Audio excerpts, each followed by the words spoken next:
Bapak-bapak dan ibu-ibu sedang jamaah salat yang dimuliakan Allah Subhanahu wa taala. Dan mudah-mudahan di hari ke-9 ini puasa kita diterima oleh Allah Subhanahu wa taala. Tidak terasa.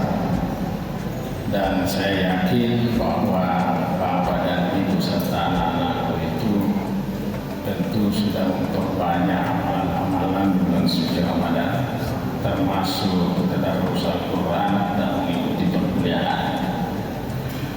Bapak-bapak dan ibu-ibu serta anak-anakku para mahasiswa yang saya hormati,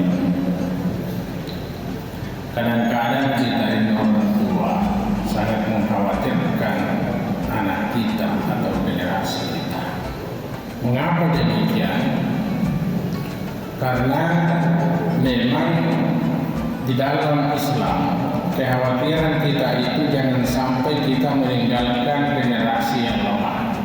Di dalam Al-Quran pada surah An-Nisa ayat 9 itu Allah mengatakan bahwa khawatirlah kamu apabila engkau meninggalkan generasi yang lemah. Jadi kekhawatiran itu ada. Bagaimana kita supaya mampu meninggalkan generasi yang kuat? Generasi muda yang kuat minimal mempunyai 4 hal. Yang pertama adalah dia mempunyai keimanan dan ketakwaan kepada Allah Subhanahu wa taala. Di dalam pendidikan, yang pendidikan pertama yang kita dapatkan ketika lahir adalah mengenai keimanan dan ketakwaan kepada Allah yang ditanamkan oleh orang tua kita ke dalam jiwa kita. Sejalan dengan apa yang dilakukan oleh Rasulullah Sallallahu Alaihi Wasallam ketika dia pertama kali melaksanakan misi keagamaan. Yang pertama adalah penanaman akidah. Begitu juga ketika kita lahir, yang pertama dilakukan adalah mengazankan bayi itu di telinga kiri dan mengkamatkan di telinga mengazankan di telinga kanan dan mengkamatkan di telinga kiri. Ini adalah bagian pendidikan, penanaman akidah agar kelak yang kita lahirkan itu menjadi seorang yang beriman dan bertakwa kepada Allah Subhanahu wa taala. Itu yang pertama. Yang kedua, supaya orang tua kita tidak khawatir terhadap generasi yang ditinggalkan adalah persoalan akhlak. Olehnya itu anak-anakku semua, di dalam kehidupan ini akhlak sangat penting. Sampai-sampai Nabi mengatakan innama bu'istu liutammima makarimal akhlaq. Sesungguhnya aku diutus oleh Allah Subhanahu wa taala untuk menyempurnakan akhlak. Akhlak ini adalah perilaku. Akhlak ini ada 2, akhlak yang bersifat vertikal dan akhlak yang bersifat horizontal, yaitu akhlak kepada Allah dan akhlak kepada sesama manusia.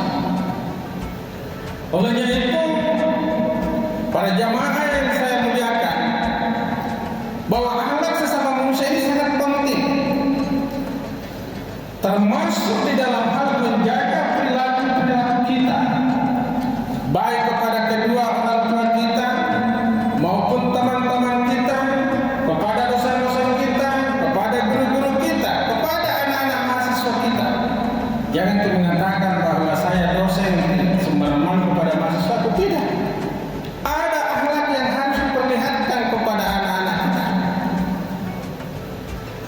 Akhlak termasuk menjaga perilaku dan percakapan atau perkataan.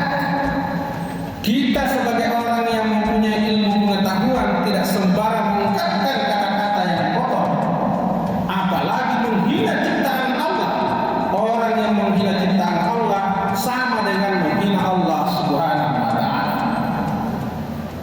Olehnya itu ini harus dijaga. Sebagai orang yang berilmu pengetahuan, bagaimana tutur kata yang dikeluarkan itu selalu penuh hikmah, bukanlah sebagai sebuah hinaan kepada sesama.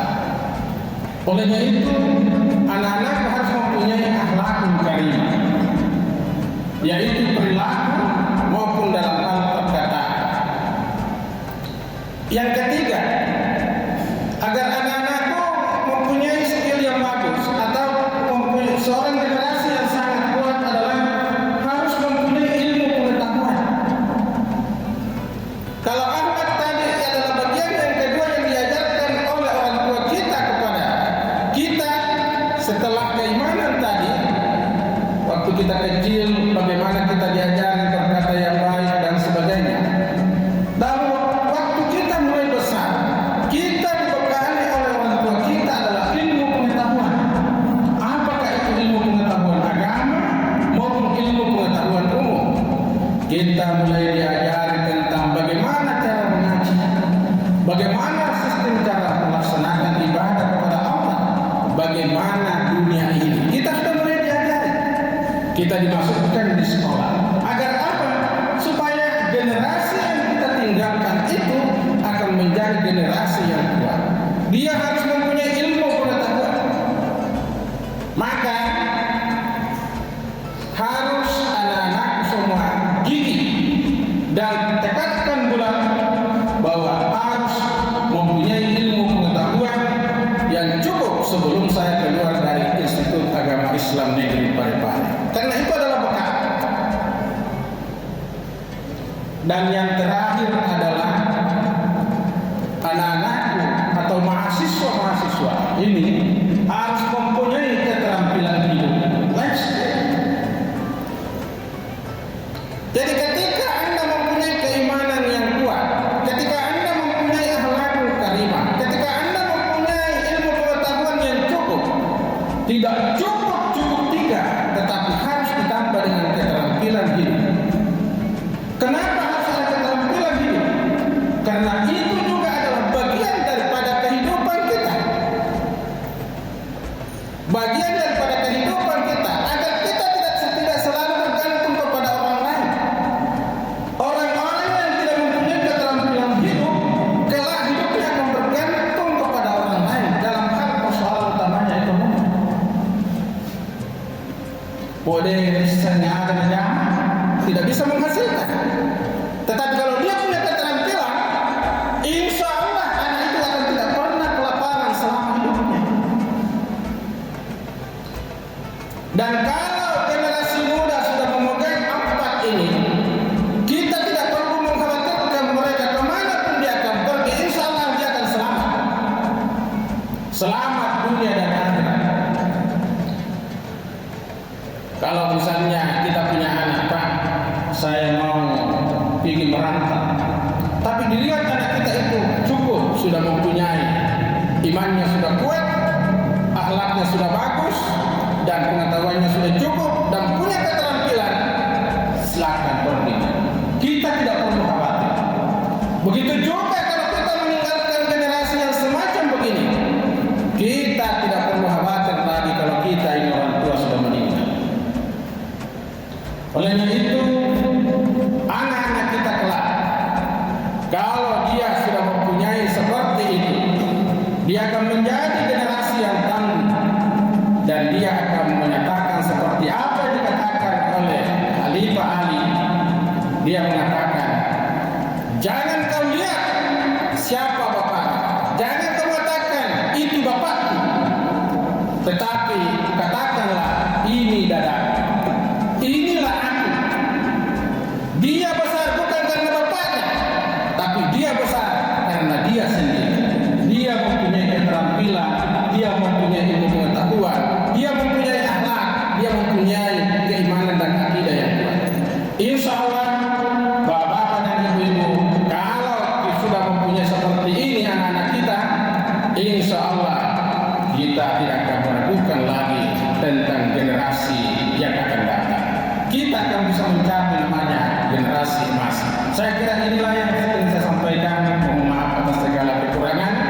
Terima kasih atas segala perhatian.